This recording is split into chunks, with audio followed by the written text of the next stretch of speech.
YB sebagai timbalan menteri kan, menteri wanita, itu yang pendeknya lah kan, menteri wanita. Saya nak sebut panjang takut terkucil, takut salah lah pula kan.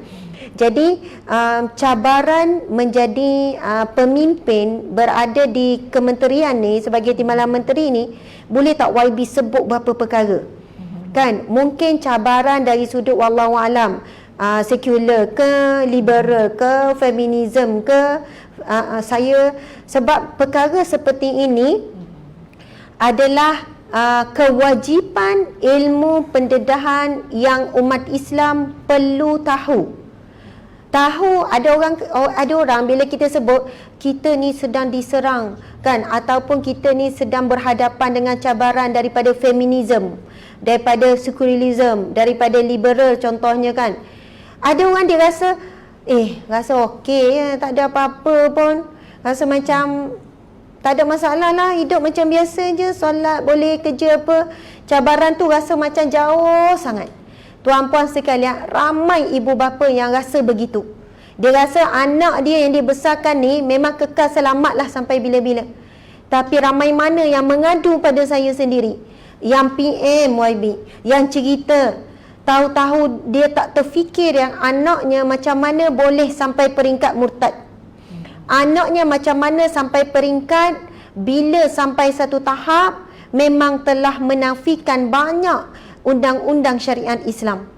Sebab apa? Masuk kepada mereka pemikiran-pemikiran yang sesuai dengan jiwa dia. Kan, kebebasan itu, kebebasan ini. Bahkan ibu bapa ada rujuk saya, ustazah macam mana? Saya tak tahu faham apa anak saya pegang. Tapi balik dia kata, mak kan, saya nak share dan inilah hakikat sebenar. Macam dia yakin tu, dan dia dah melihat mak ayah dia sesat. Cuma dia balik ni, dia nak menyelamatkan mak ayah dia lah pula. Dia kata sebenarnya syurga tak wujud, neraka tak wujud. Itu adalah cara Nabi Muhammad supaya kita kekal jadi orang baik. Jadi kalau kita dah jadi baik, tak semayang pun tak apa. Sebab tujuan semua tu, Nabi pun diutuskan untuk memperindahkan akhlak. Innama bu'istu liutammima makarimal akhlak. Jadi tu tujuan Nabi. Solat, buat itu, tutup aurat untuk jadi kita baik. Dan kita dah jadi baik, tak perlu dah tu.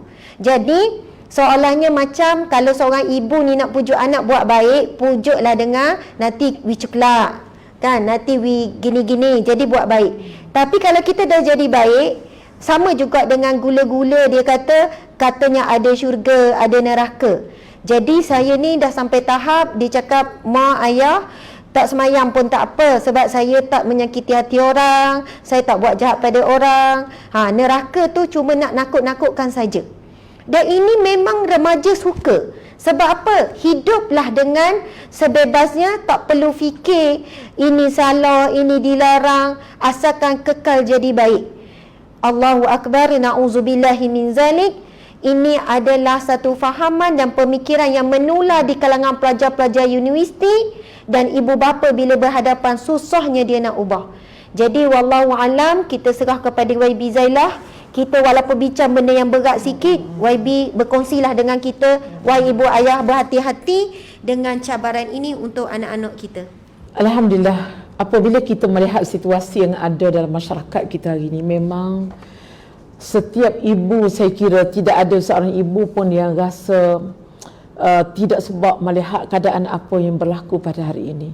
Paling membimbangkan kita. Kita lihat suasana berbeza dengan keadaan masa zaman kami kecil-kecil dulu. Zaman kita kecil-kecil dulu, suasana yang sangat beza. Apalagi dengan perkembangan media baru hari ini. Segala-galanya ada melalui telefon. Jadi maklumat apa-apa saja mereka boleh lihat dalam telefon itu. Jadi sebab itulah kita sebagai ibu bapa hendaklah kita senantiasa waspada dan memerhati anak-anak kita. Dan paling menyedihkan kita apabila kita dapati anak-anak yang belajar universiti pun terlibat dengan perkara-perkara yang terkutuk. Sebagaimana Ustazah yang dihebohkan, diwariskan, sebenarnya isu dah lama. Bagaimana wujudnya budaya sugar baby, sugar daddy. Ini adalah satu sebenarnya pelacuran. Sebenarnya satu pelacuran. Bagaimana melibatkan anak-anak terpelajar yang berada di universiti kerana nak hidup bebas, nak hidup mewah, nak pakaian berjenama, nak hidup dalam keadaan apakah hendak dapat, mereka sanggup menggadaikan maruah kerana nak kepada kebendaan, kemewahan. Masya Allah. Ini yang paling membimbangkan kita. Dan kita yakin bagaimana musuh Islam ini dia akan berusaha. Dia tidak akan reda sehingga kita mengikut jejak langkah mereka. Sehingga kalau disebut dalam hadis, kalau mereka masuk dalam lubang biawak pun, kalau boleh kita ni ikut masuk dalam lubang biawak. Jadi begitulah keadaan musuh Islam. Dan musuh Islam bukan sekarang saja. Sejak daripada zaman Nabi dulu, mereka akan berusaha untuk menghina Islam dan menjatuhkan Islam. Kalau kita lihat di zaman Nabi Musa berdepan dengan cabaran Fir'aun dan Abdullah. Di zaman Nabi Ibrahim depan dengan Namrud. Di zaman Nabi Muhammad sallallahu alaihi wasallam depan dengan musyrikin Mekah, Abu Jahal, Abu Lahab. Mana setiap zaman akan ada ujian. Sebab itulah Allah Subhanahu wa taala berfirman, Bismillahirrahmanirrahim. Wa laqad ba'asna fi kulli ummatin rasula an i'budullaha wajtanibut taghut. Setiap umat Tuhan utuskan nabi untuk mengajak manusia supaya anik budullah, supaya manusia mengabdikan diri pada Allah, wajtanibut taghut, supaya manusia mengkufuri taghut. Ini di antara peranan dan tugas para nabi. Dan kita sekarang berada di dunia akhir zaman yang sudah tentulah sudah ribuan tahun jauh kita terpisah daripada kedatangan Nabi sallallahu alaihi wasallam. Sudah tentulah cabaran kita semakin besar. Jadi sebab itulah dalam keadaan sekarang kita mesti bersama dengan jemaah Islam. Allah Subhanahu wa taala berfirman, Bismillahirrahmanirrahim. Wal takum minkum ummatun yad'una ilal khair wa ya'muruna bil ma'ruf wa yanhauna 'anil munkar wa ulaika humul muflihun. Hendaklah ada di kalangan kamu satu kumpulan ataupun satu jemaah yang menyeru kepada kebaikan dan mencegah daripada kemungkaran, dan mereka inilah orang-orang yang beruntung. Dalam kita menghadapi situasi yang ada pada hari ini, memang cabaran banyak, Ustazah. Setiap di mana sahaja kita berada, musuh ada. Mereka akan berusaha untuk bagaimana untuk melemahkan Islam. Dan kalau kita tengok dalam hadis Nabi sallallahu alaihi wasallam memberi ingatan kepada kita, kita akan berdepan dengan 5 musuh, Ustazah. Yang pertama, nafsu kita. Nafsu yang akan sentiasa memerangi, menghasut kita. Yang kedua, musuh kita adalah syaitan yang akan sentiasa menggoda kita supaya kita durhaka, melanggari perintah Allah. Yang ketiga, musuh adalah orang kafir, kaum musyrikin yang sentiasa memerangi dan membenci kita. Yang keempat adalah munafik, golongan yang berpura-pura, golongan yang telah disebut oleh Allah dalam Al-Quran. Bismillahirrahmanirrahim. Wa minan nasi man yaqulu amanna billahi wa bil yaumil akhir wa ma hum bimu'minin.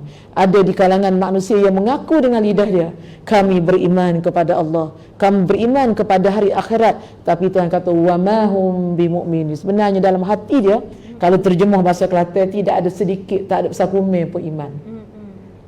Maknanya Allah mendedahkan bagaimana ciri orang munafik.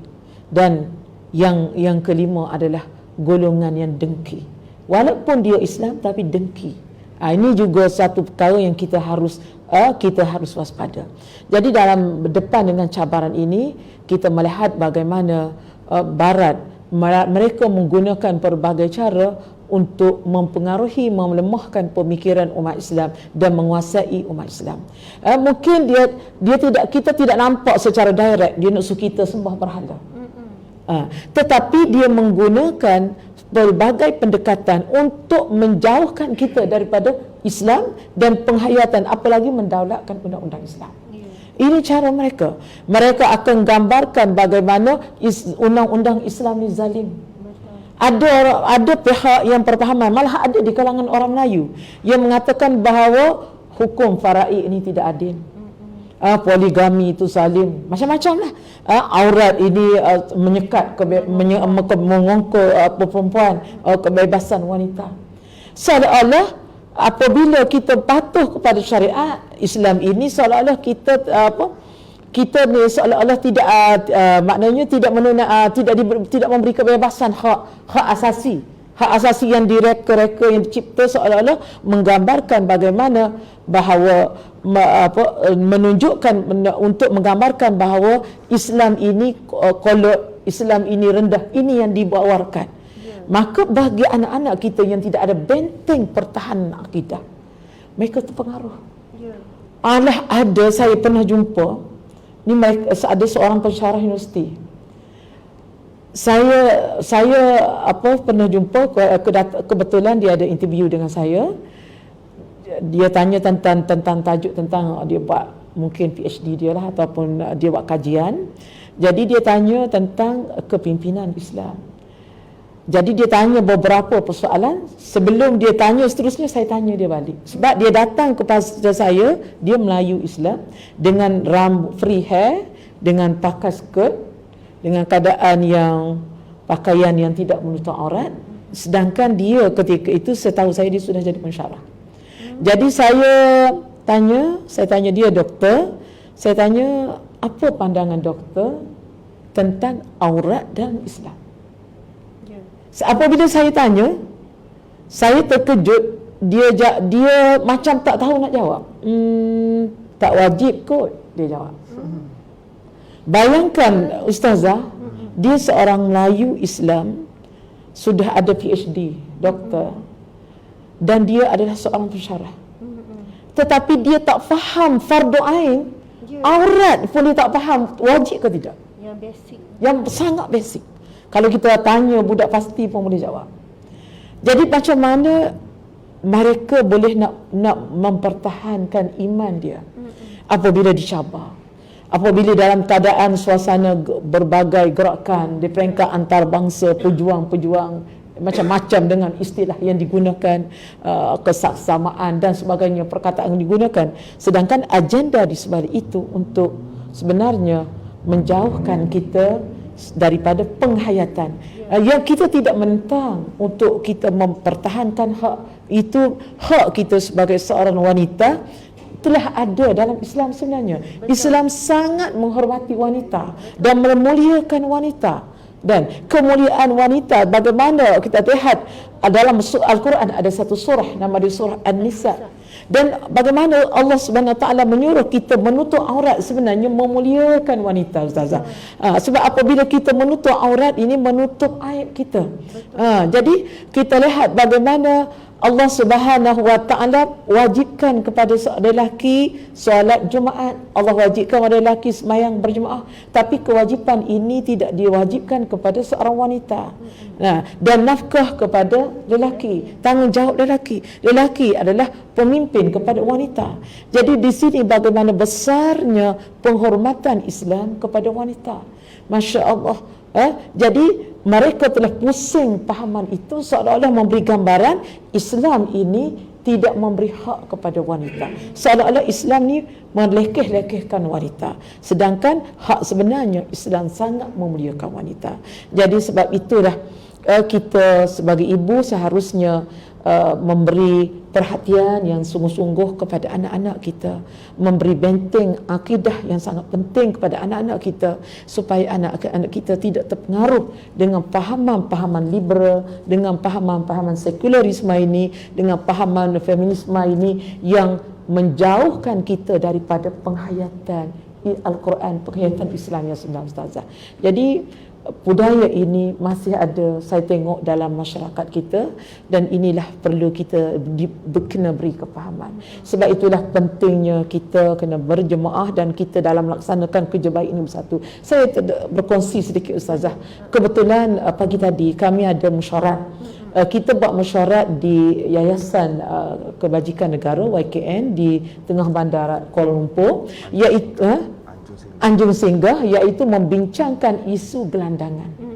Sebab gelandangan ini kita lihat di antara isu yang menjadi masalah terutama di bandar-bandar utama.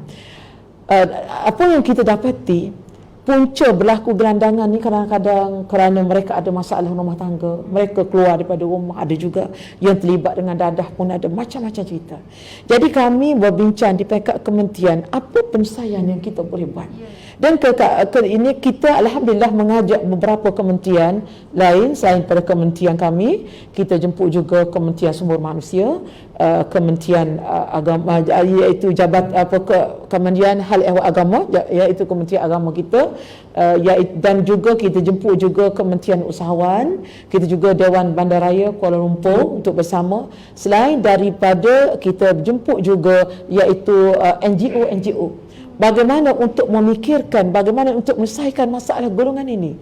Jadi alhamdulillah dalam perbincangan kami kita bersetuju beberapa di antara saya nak sebut sini, ya insya-Allah kita akan mewujudkan satu pasukan task force untuk melihat bagaimana yang pertama ialah untuk kita sediakan database, bagaimana untuk kita kumpulkan maklumat golongan gelandangan. Sebab golongan ini ada yang penagih dadah, ada yang pendatang asing, ada yang OKU, ada yang mental, ada yang warga emas, pelbagai kategori, dan ada juga anak-anak yang tak ada dokumen, lahir daripada anak-anak tanpa nikah dan sebagainya.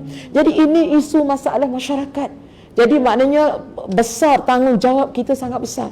Dan alhamdulillah kita juga mewujudkan satu jawatan kuasa khas yang kita lantik di bawah Kementerian Agama kita sebagai pengerusi untuk lead, untuk kerjasama dengan semua agensi untuk menyediakan pengisian.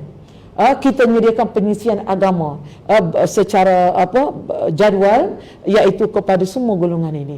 Ada yang memerlukan bimbingan kaunseling, ada yang memerlukan bimbingan tarbiyah, ada yang nak belajar sains. Saya pernah ceramah, saya ingat dalam satu program saya bersama golongan gelandangan ini di Anjung Singgah. Apabila selesai ceramah, ada seorang tu dia tanya, macam mana, dia kata sebab dia kumpul duit hasil daripada pendapatan yang haram dia tu, dia kata dah banyak ribu dah, dan dia berhasrat nak bawa ibu bapa ke Mekah. Masya Allah, saya terharu. Dia orang panggil matlamat dia baik, tetapi kerana dia hasil itu hasil yang tak jelas. Masya Allah, hasil yang haram. Jadi itulah pentingnya ilmu. Jadi sebab itulah Allah Akbar, kita kena mengajak anak-anak kita, kena beri kesedaran kepada remaja, anak-anak muda hari ini, supaya jangan terjebak dengan isu-isu sebegini. Sebab di luar sana terlalu banyak suara-suara golongan-golongan yang mengajak kepada perkara yang tak baik, sehingga terjebak dengan LGBT dan macam-macam isu. Allahu Akbar. Jadi sebab itu Ustazah, tanggungjawab kita sangat besar. Setiap kita yang berilmu, tak kira di mana saja kita berada, apa jua kedudukan kita, apa jua peranan kita, mesti kita mengajak kepada kebaikan.